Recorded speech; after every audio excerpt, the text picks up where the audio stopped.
Om Swastiastu. Assalamualaikum warahmatullahi wabarakatuh. Salam sejahtera, shalom, nama budaya, rahayu, salam harmoni. Perkenalkan, nama saya Nikade Ayu Melina Natari Putri dengan NIM 2113101011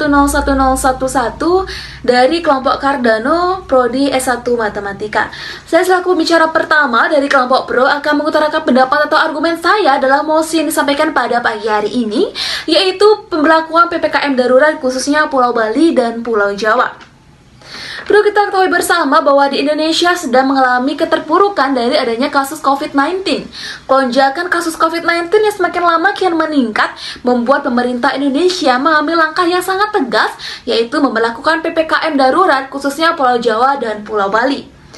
Beberapa sektor kegiatan masyarakat yang dibatasi oleh pemerintah diantaranya adalah kegiatan kerja, kegiatan kantor dengan menerapkan protokol kesehatan yang ada. Sementara itu proses belajar mengajar akan dilaksanakan secara daring di rumah masing-masing. Sedangkan pelayanan makan dan minum di tempat umum dibatasi jam operasionalnya hingga pukul 8 malam dengan pelayanan take away saja. Dan untuk kegiatan ibadah di Indonesia ditutup untuk sementara.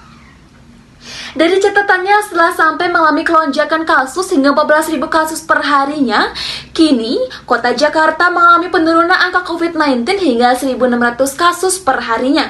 Begitu pula dengan Pulau Bali. Hal itu karena adanya penerapan PPKM. Maka dari itu, saya dari kelompok Pro sangat setuju apabila PPKM ini diterapkan khususnya di Pulau Bali dan Pulau Jawa karena menekan angka penyebaran COVID-19. Tidak hanya lapisan pemerintah saja yang mengambil peranan yang sangat penting dalam aturan ini, tapi adanya peranan dari pihak kepolisian untuk menertibkan masyarakat Indonesia agar mentaati pemberlakuan PPKM ini. Pihak kepolisian dengan tegas menjalankan arahan dari pemerintah agar masyarakat yang berlalu lalang di jalan raya dengan membawa syarat ketentuan yaitu surat vaksinisasi dan surat keterangan berpergian agar mengurangi angka berkerumunan atau berkegiatan di tempat umum.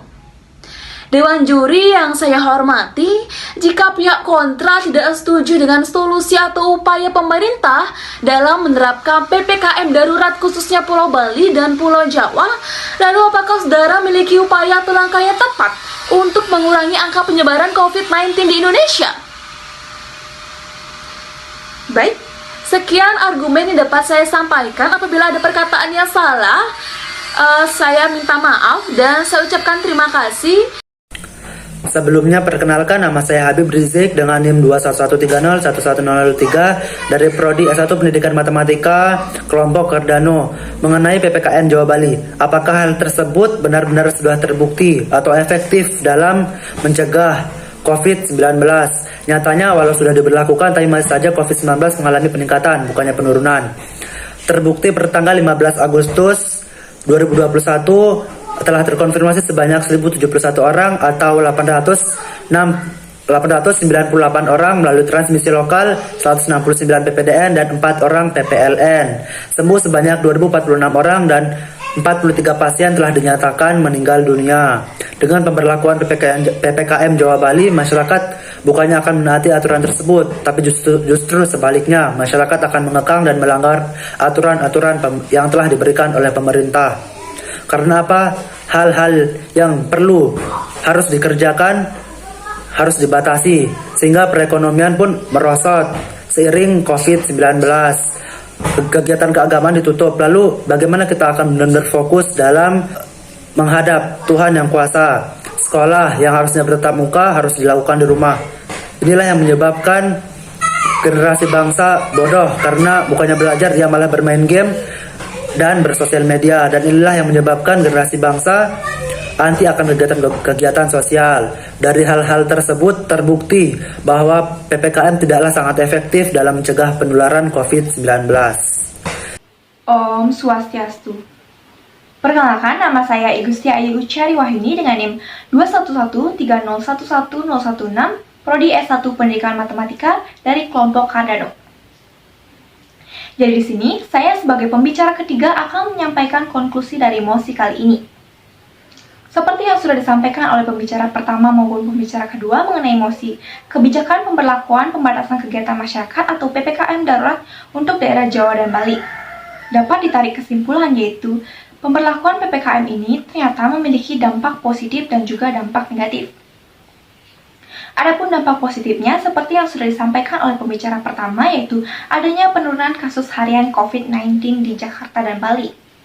Sehingga hal ini dianggap sebagai sebuah solusi atau upaya yang sangat efektif dalam menurunkan kasus harian COVID-19 di Indonesia. Namun, di balik dampak positif tersebut, terdapat pula dampak negatif.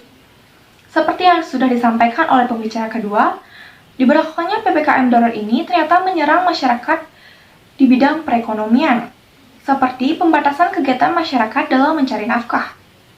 Akibatnya, masyarakat dengan perekonomian menengah ke bawah tidak dapat memenuhi kebutuhan hariannya. Tidak hanya itu, dampak negatif PPKM darurat ini ternyata juga menyerang di bidang pendidikan. Hal ini tentu dapat menurunkan kualitas sumber daya manusia di Indonesia. Sekian dari saya, terima kasih.